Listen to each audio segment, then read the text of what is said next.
it's Rachel with Be Healed Dog Training. I swear, this is becoming like the Rachel and Kronk show. This just happens to be the easiest place to set up here. Oh, you can't see him. Hold on. There we go. You gotta be able to see the Kronky. You're the star. Okay, so today I want to talk about stopping reactivity because this is another problem behavior that a lot of people struggle with unnecessarily. So first of all, there's a lot of really incorrect information out there about stopping reactivity, and I want to address that first and explain why it doesn't work. And one of the things that kind of prompted me to talk about this was just seeing it in person the other day, and not that it was anything new or a surprise, but I had Belle out at a park, and I encountered two other people with their dogs, 3 other people with their dogs, that's right.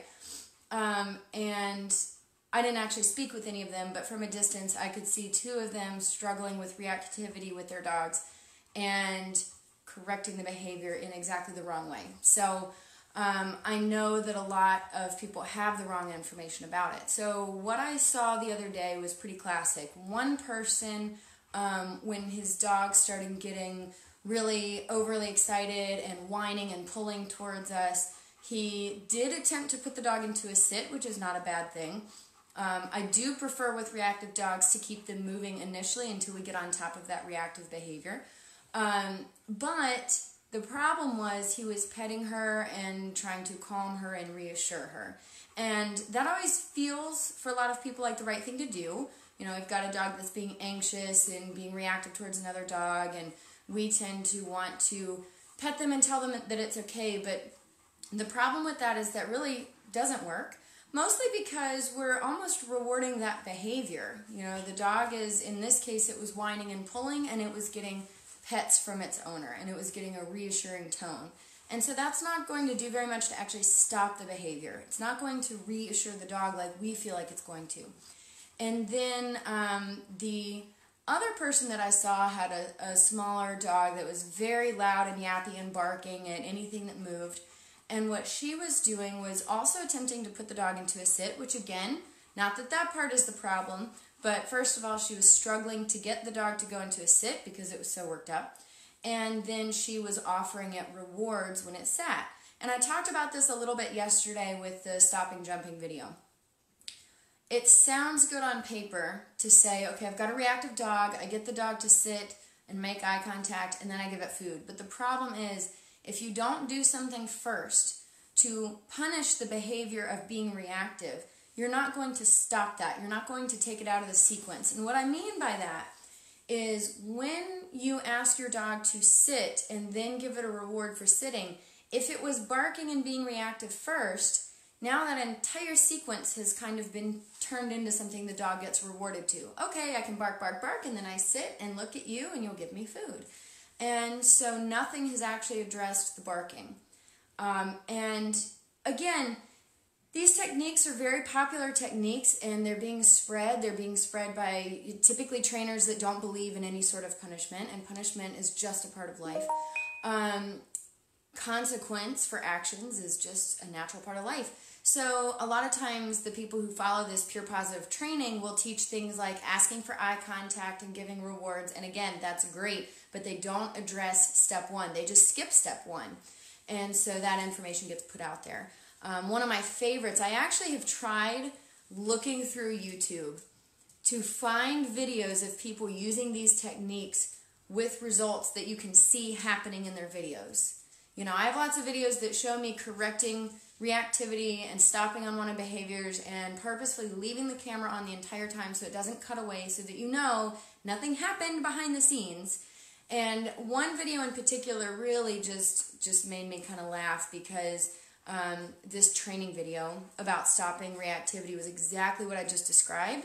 It was explaining, and it showed a very reactive, I don't know, shepherd or something going apeshit. And the dog would stop, make eye contact, and give food. And they repeated this, and this video was 20 minutes long. And they kept doing it and kept doing it and kept doing it. And then at the end of the video, it just cut off, and words came scrolling down the video saying, just repeat this until it works. And there was no evidence at the end of the video of a non-reactive dog. Doesn't work. It doesn't work. So how do we stop it? You have to apply an appropriate punisher, and there's several ways you can do this. I prefer the remote collar, and the reason I do is because it's simple and it's the most neutral training tool that I use, meaning I can keep myself completely, entirely neutral and use a button to communicate with my dog. And what I do is I find a level on my remote that will interrupt the, not even reactivity, because I don't like to let the dog get that far. I like to interrupt the thought of being reactive, and we'll come back to that in a minute. But dog looks at something, starts getting tense, thinking about being reactive. I interrupt that with a quick tap on my remote at whatever level makes the dog go, oh, yes, and then we move on with our life. If you don't have a remote collar, you can use a leash pop on a prong collar, but sometimes that escalates dogs, so you have to be a little careful with that one. It just depends on the dog. Some dogs it works great. That one is one that's more likely to potentially escalate dogs and make them even more reactive, especially if you don't do it firmly enough, which a lot of owners tend to be a little bit shy about correcting firmly. And there's nothing wrong when you are correcting an unwanted behavior. Could you be a little quieter? I'm kidding. You can drink your water. Drooling.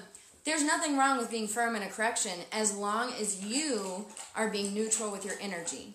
And the energy is so important. When you do give any correction, but especially when you're needing to be particularly firm, you've got to be very calm and matter-of-fact about it. You're not yelling, screaming, you're not angry at the dog, you're not frustrated with the dog, and even if you're feeling some of those emotions, you've got to keep them in check.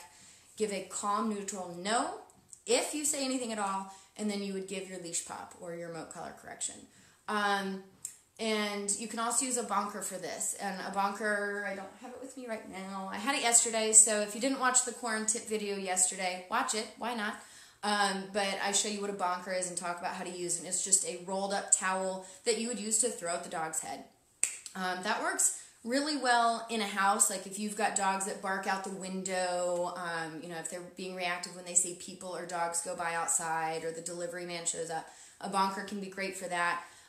Usually it's not one I tend to recommend much on walks, A, because then you're having to haul this towel around on your arm, and B, because the fact is, we just don't really want to be out in public throwing towels at our dogs, because even though I believe in it, I'm not going to go into that. You guys know what society is like, especially now. We're really starting to see the real side of a lot of people. But there's just, it's not that you can't. A lot of times I do recommend if someone struggles with a reactive dog, if they drive their dog somewhere to take them like out to the park or out on a walk, that you unload from the car, you bonk the dog in the head right there, and you put your bonker up in the car. And also, now this one I've done with several dogs, highly effective. If you have a dog that is a very reactive dog out on walks, you can actually bonk the dog the moment you walk out of your front door. And this is actually, I'm going to backtrack before I get into that too much, or else it's going to seem confusing. Because that's where a lot of people go, okay, now we're punishing the dog for not doing anything wrong, but we're not. We want to, when we apply our punisher, we want to get on top of the dog's thought process. And when you can do that, you stop reactivity in its tracks before it becomes an issue.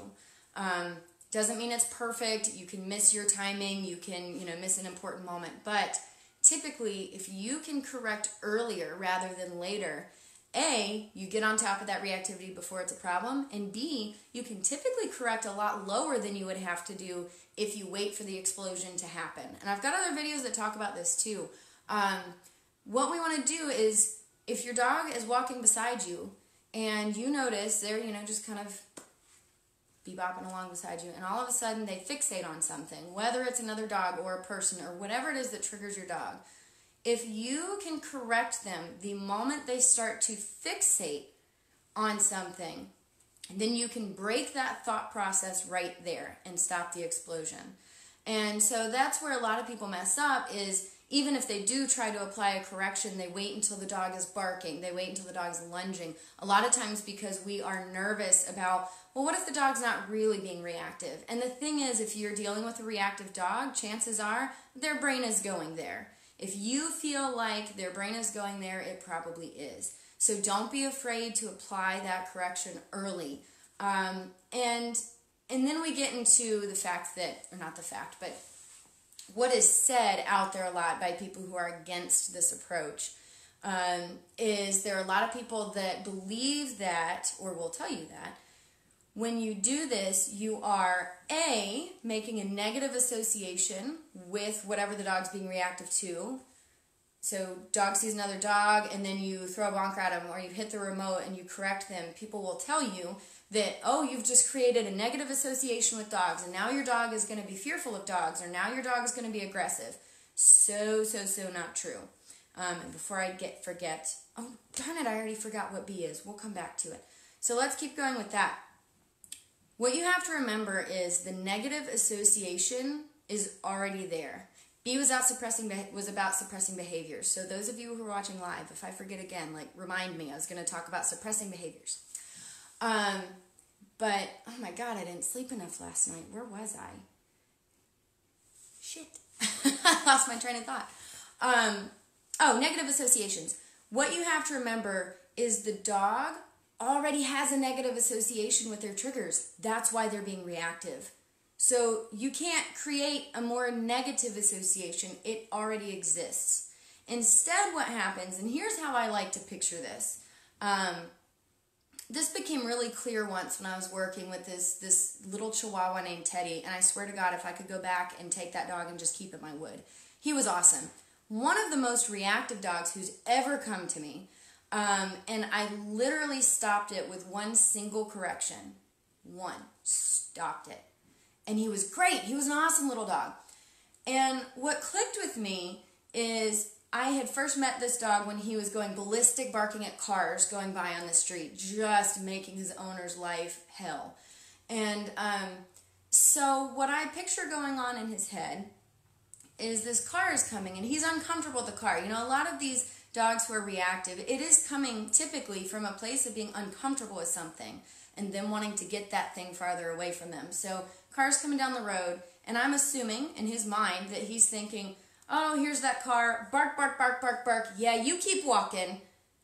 I just made that car go right on past, and he didn't even stop, because I'm a Chihuahua, and I'm the shit, because we all know that that's how they think, right?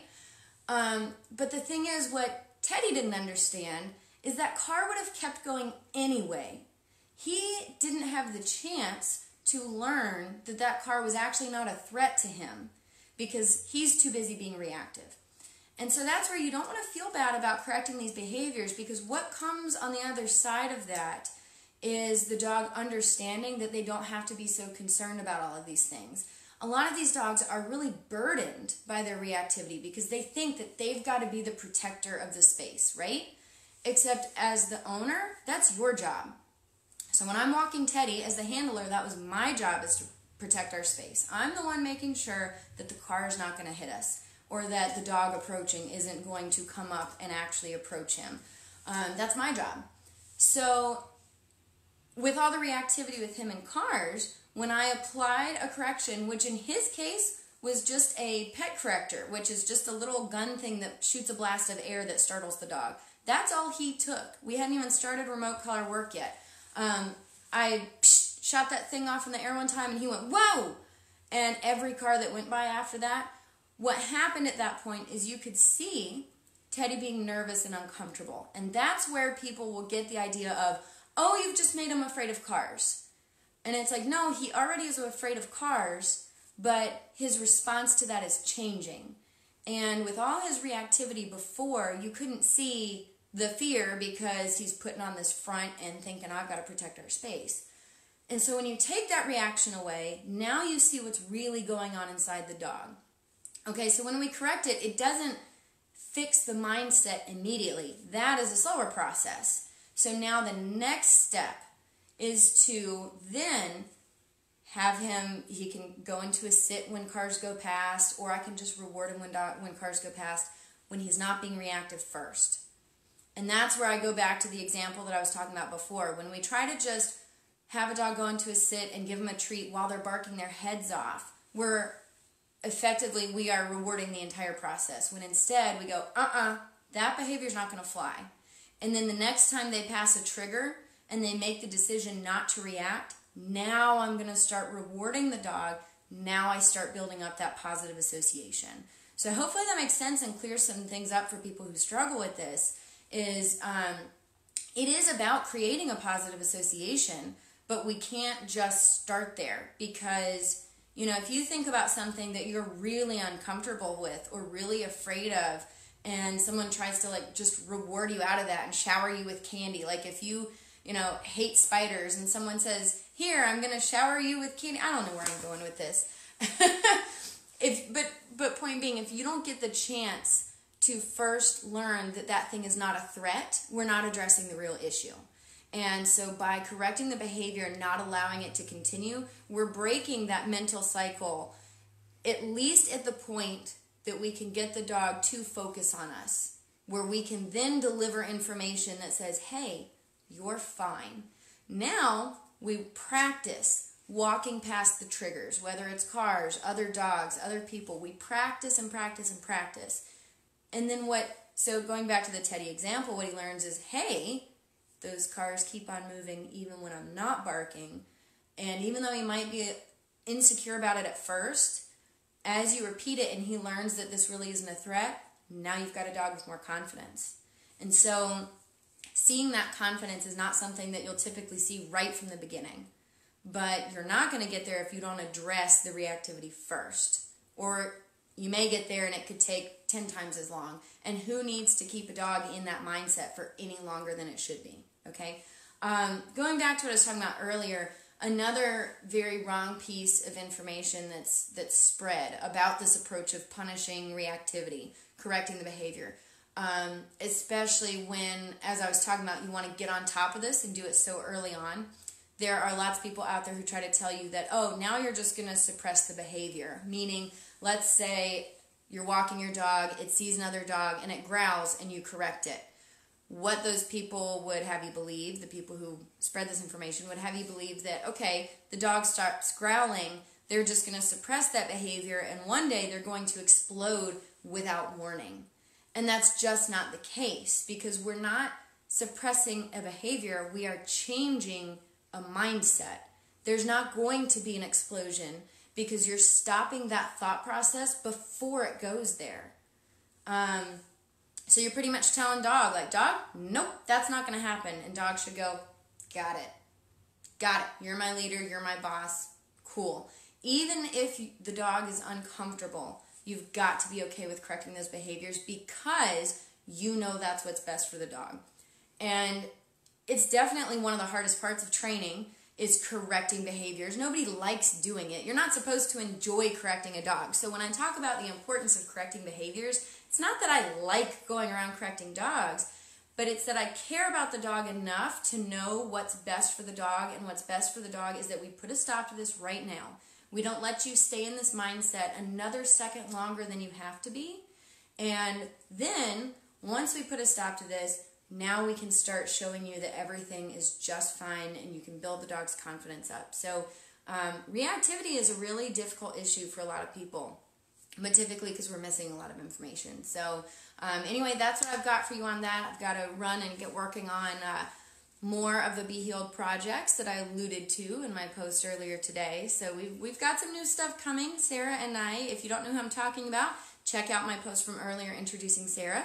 Sarah and I have been working on some new content and new ideas and new programs that we're building up for Be Healed. And now that I'm down in South Carolina, I can really kind of dig down and get things going here. So I'm going to go work on some of that stuff. You guys stay tuned, and I'll see you guys tomorrow for another tip.